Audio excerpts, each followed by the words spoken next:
Hey guys, sorry I missed y'all today. We are doing chapter 7.4, and then I have left y'all a worksheet to complete with this 7.4 notes after you watch it. As you can see, it's only 8 problems, so the notes should go by pretty fast. So you should have time to do the notes and the worksheet in class, and I'll take the worksheet up on Monday. Alright, 7.4. This is the last chapter to learn for your test. You know your test is next week. To solve logarithmic equations, all you have to do, or the first step, is rewrite in exponential form.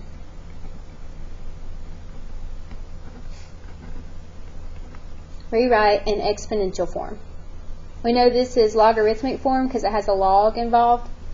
So to rewrite number 1 in exponential form, this is something we practiced in chapter 7.3. So if you remember, it's 6 to the third equals x. 6 to the third power equals x. So all you do from here, x is already by itself, we just have to evaluate or figure out what is 6 to the third power. And 6 to the third power is going to be, and if you don't know, you can use your calculator. You just type it in as 6 to the third, and that'll be 216. X equals 216.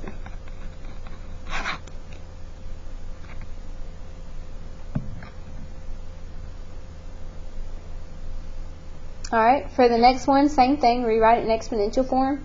You'll have 36 to the 3/2 power equals x. All you have to do is evaluate. Go ahead and evaluate that one on your own.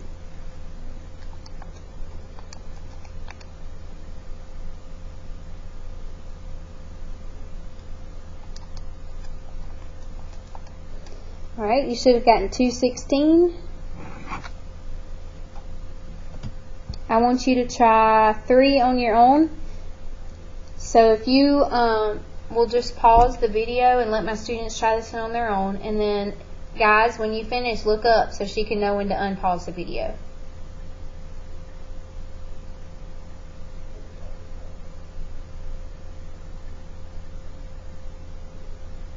Alright, this one in exponential form, you should have written 4 to the 5/2 power equals x. So when you evaluate this in your calculator, you should get 32. Alright, hopefully those are pretty easy. If you have a question, just write it down on your notes. That way when I come back on Monday, you can ask me. These, nothing has changed. It just looks different because it has an x with it. We're still just raising 6 to the 3x equals 216.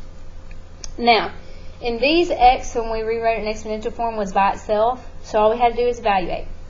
This time the x is in the exponent. So we are going to have to use the knowledge we learned in 7.2 to solve this one, which means that we have to find a common base so the bases can cancel out and we can get that x out of the exponent. So look at the smallest base, which is 6. We're trying not to change this one. We want to leave this one the same. So we look at this number. Can we raise 6 to a power to get 216? Yes, we can. And that will be 6 to the third. 6 to the third and 216 are the same number. Now we can cancel out our bases. We'll have 3x equals 3, so x equals 1.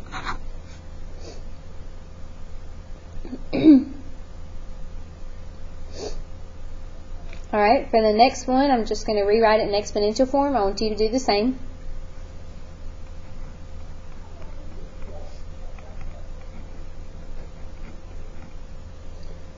Alright, from here, again, find a common base. 3 is the smallest, so we don't want to change it. Go ahead and figure out what we can raise 3 to what power to get 243.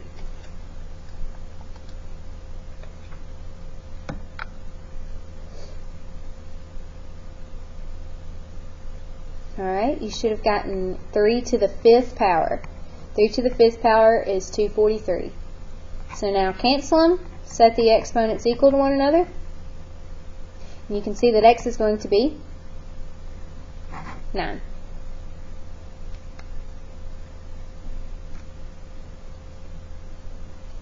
Alright, this one's a little different because this time the x is here, so let's rewrite it in exponential first. 4 to the 5th equals 4x minus 20. The x is not in the exponent this time, so we don't have to find a common base. We can just evaluate. So first thing I would do is find 4 to the 5th.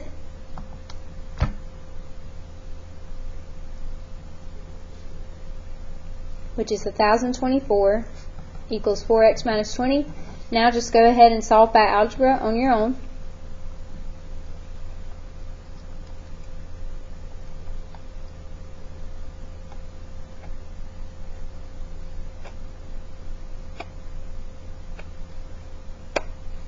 You should have gotten 261.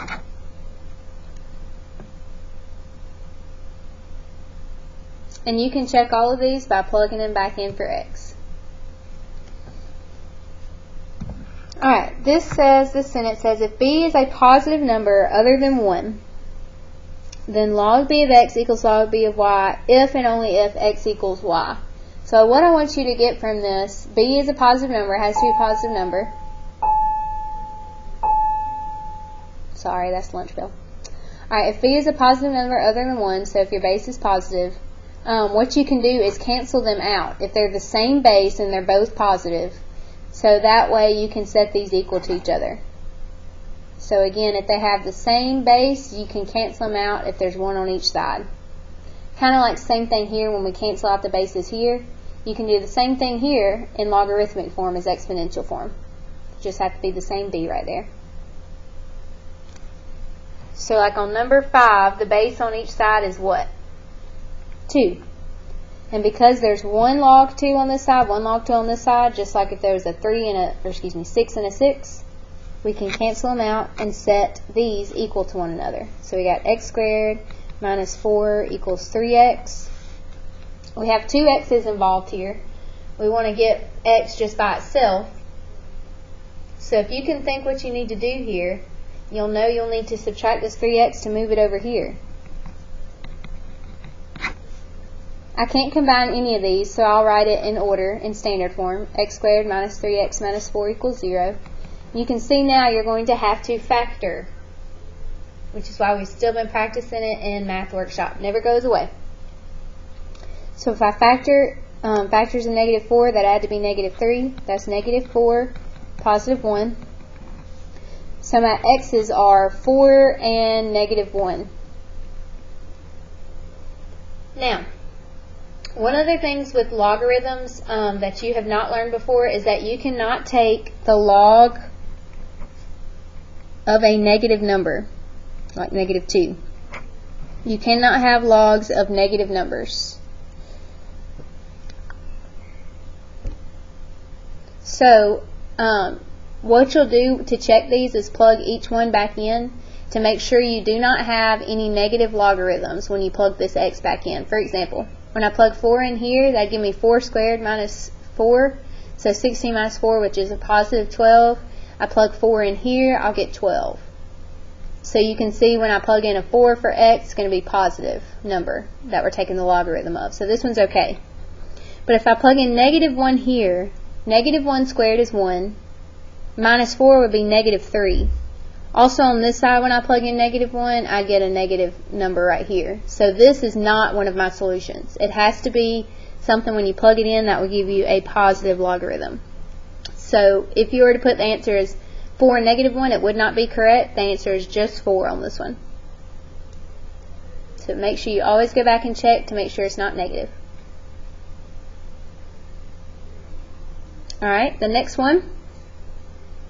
They have log 3 on both sides, same base, they're both positive, so I can cancel them out. And then set x squared minus 15 equal to 2x. This one's just like last problem. I'll need to subtract 2x, move it over here, and put it in the correct order. And then factors of negative 15 that add to be negative 2, think about it. Negative 5 and positive 3.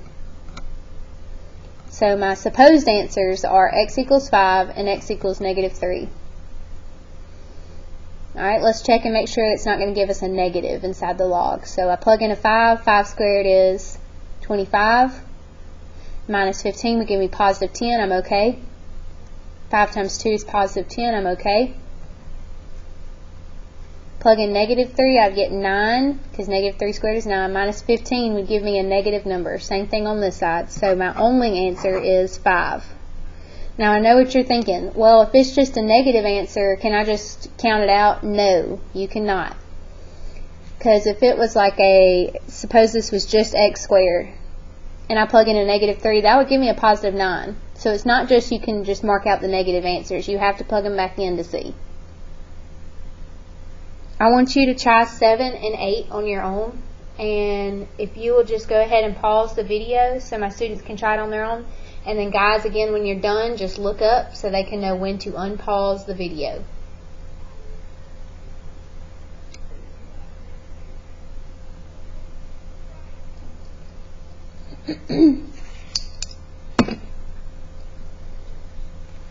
Alright, so on this one you just cancel the logs, same base. I'll have x squared equals negative 6x minus 8. You can move either one, like the x squared over here or these over here, but I would move these over here to keep your a positive. That way it's easier to factor.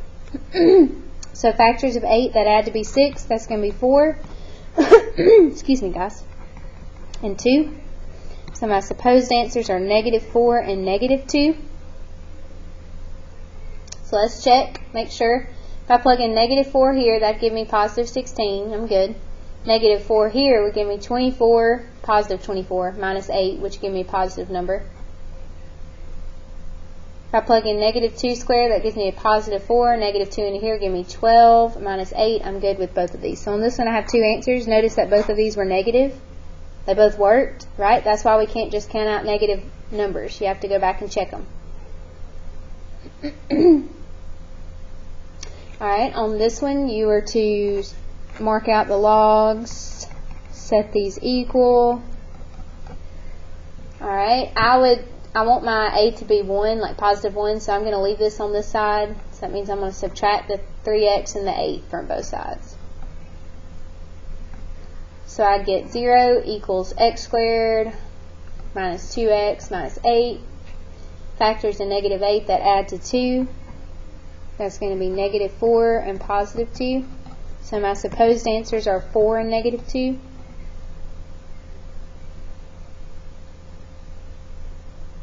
So if I plug these in, 4 in right here, I'd have 12 plus 8, positive. 16 plus 4, positive. Plug in negative 2, negative 6 plus 8, I'm good. Negative 2 squared minus 2, I'm good. So this one has 2 answers as well.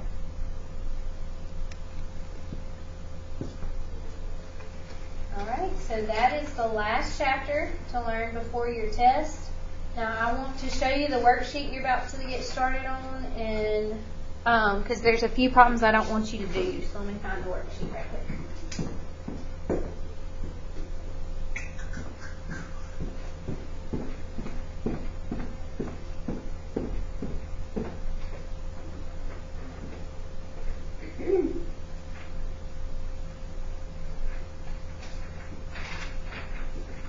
Alright, I do not want you to do, here's the worksheet.